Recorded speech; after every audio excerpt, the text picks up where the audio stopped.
Ladies and gentlemen, fellas, these are going to be 7 late round receivers after round 10 or after, we'll say, the double-digit rounds that I cannot stop drafting. I think they are going to be great values. And one player who goes in the 18th round right now, I think is probably the best value wide receiver in all of fantasy football, if not the best value play, because you get him so late in fantasy football.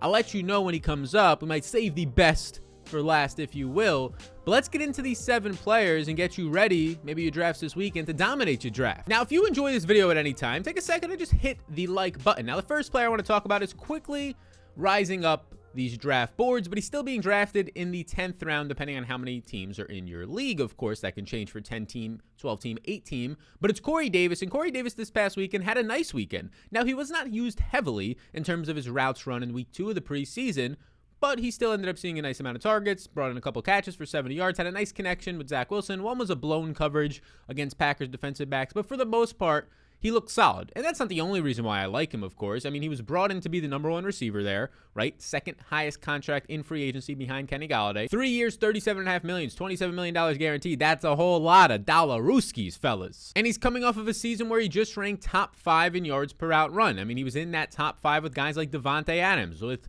guys like Julio Jones, A.J. Brown, his former teammate. I mean, he was a very efficient receiver who finally broke out last season, and I like the mesh with him and Zach Wilson in terms of Wilson's big arm talent and Corey Davis's ability to win like we saw last year in the short to intermediate range. Now, the #2 player I want to talk about is also going up draft boards because of what he did in the first preseason game and really has had some nice time in general with his new rookie quarterback. And this man's name is Marvin Jones, who also goes in the 10th round. Now, if you're playing in 12-team leagues, maybe he's dipped into the 9th round, but this has been a guy I've been talking about for, I don't know, 2 months now, as I've been stating the case that Marvin Jones, and this was far before people started to come along to it, that Marvin Jones is the #1 receiver on the Jacksonville Jaguars. And now, do I think he's by far and away the #1? No, I think there's 3 decent guys there, but I think he's the #1 receiver. He's the X. He's playing the X. He was brought in, given $9 million guaranteed, 2 years, about a $14 million contract. The only starting wide receiver of the 3 starters that was picked, invested in by this organization. His offensive coordinator that he has now was his former offensive coordinator with Detroit, who probably said, yes, go get this guy.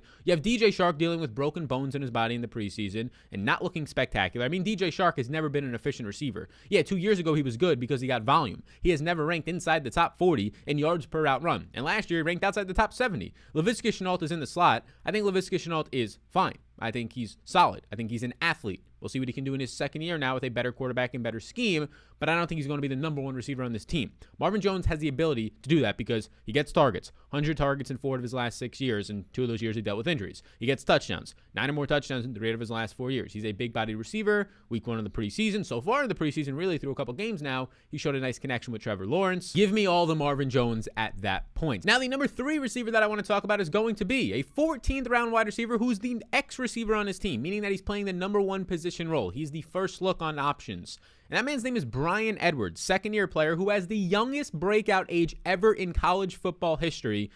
He's now on the Las Vegas Raiders, of course. And Henry Ruggs is there. I know that he's solid. Obviously, Darren Waller's the de facto #1 there for the offense. But wide receiver-wise, it's Bryan Edwards. And a lot of people are quick to forget when rookies get injuries, and that derails their rookie season. I mean, look at Jalen Reagor last year. Nobody wants to mention the fact that an injury slowed him for 4 to 6 weeks of his rookie season. Bryan Edwards sustained an ankle sprain early in the year. Usually takes about a month to recover from or come back from, 6 weeks to get full speed from. So that's going to derail your career. You're playing banged up and injured, and it showed. Now he has a healthy season. He had a 20+% target share in all 4 of his college years, which is rare to see that. He dominated targets from the second he got there all the way from the second that he left. He was the guy. I like Bryan Edwards this year in the 14th round. Now, another 14th rounder is looking like another de facto #1, at least for the beginning of the season with his team, and that is Marquis Callaway with the Saints. You're going to get Michael Thomas likely to miss probably 4 and closer to 6 weeks, but the injury that Michael Thomas has on the inside of his ankle is likely going to linger for at least 2 months into the season, 8 to 10 weeks call it, so he won't even be 100% when he's back.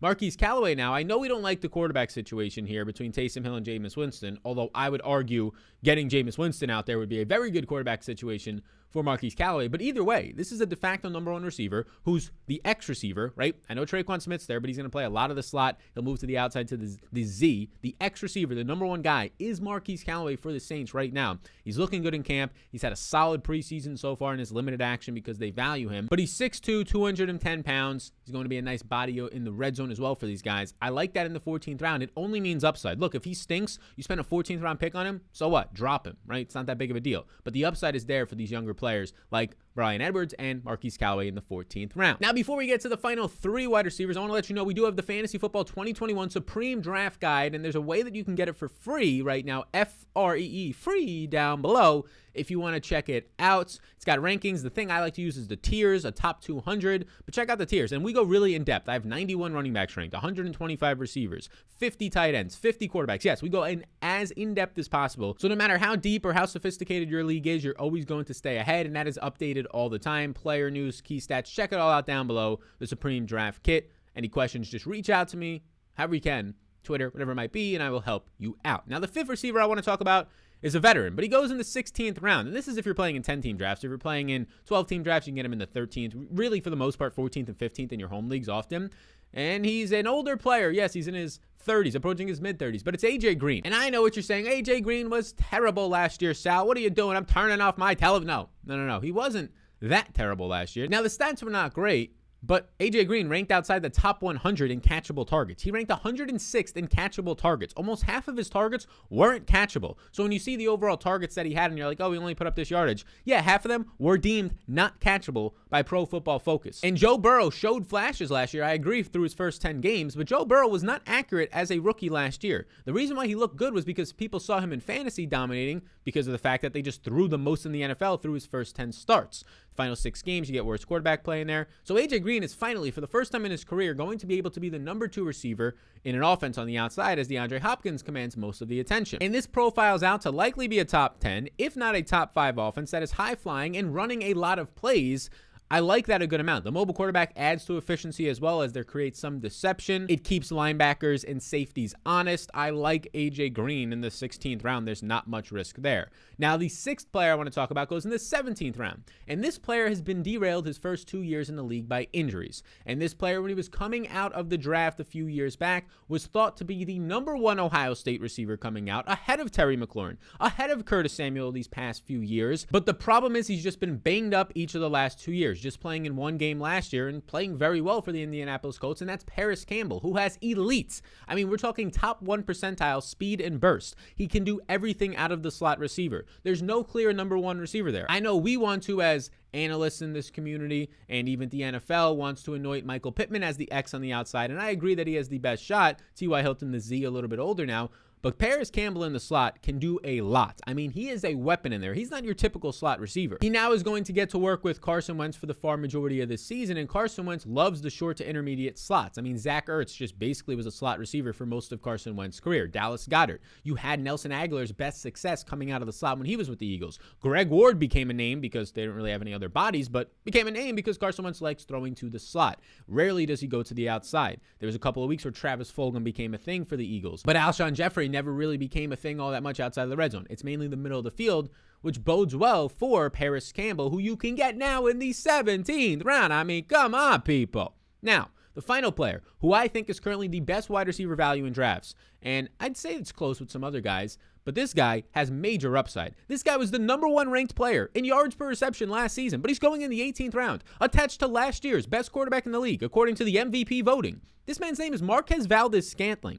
Again, number 4 in yards per target. The deep threat upside is there. He's a starting wide receiver who's been working all offseason with Devontae Adams on his route running, and apparently it's showing off yet having his best camp by every single beat writer there in Green Bay. He is going in the 18th round, and the people who still play in 14 and 16 round drafts, which stop doing that, still play with kickers or defenses, stop playing with kickers for sure. Start getting voting, league voting in, not just your commissioner being a dictator, league voting in there. Get your drafts to at least 18 rounds, ideally 20 plus rounds. You should be rewarded for drafting good players. All the good players should not remain, or solid players. MVS should not be on the waiver wire when you know he's a solid player, but you can't pick him up because you got 14th round picks that are better than him. So first of all, increase your rules right there. But Marquez Valdes-Scantling in the 18th round is ridiculous, but they brought in Randall Cobb, a slot receiver who people think are going to be used way more than he is. Look, I love Randall Cobb. I'm a Packers fan myself. We're trying to keep as much bias out of this as possible, and I think we do a very good job at remaining objective here. They drafted Amari Rodgers. Yes, again, a slot receiver who can play the outside at Clemson, but he's not going to. He was drafted to be the slot receiver. Last year, they were missing something. The short to intermediate range. Allen Lazard was forced to play the slot when he was healthy. He was banged up a lot of the year. They had guys like Darius Shepard in there. Nobody who can actually play the slot.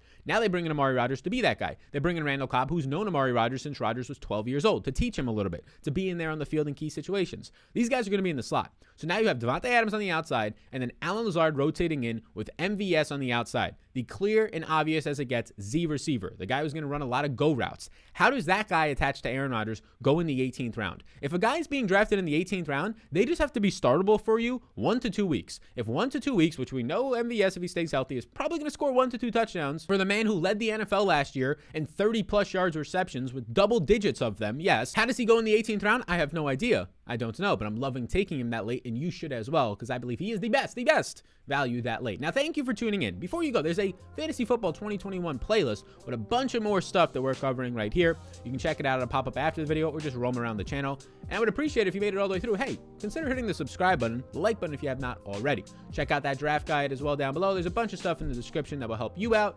Any questions, just let me know. I appreciate you all, and I will see you in the next one. We're dropping videos every single day.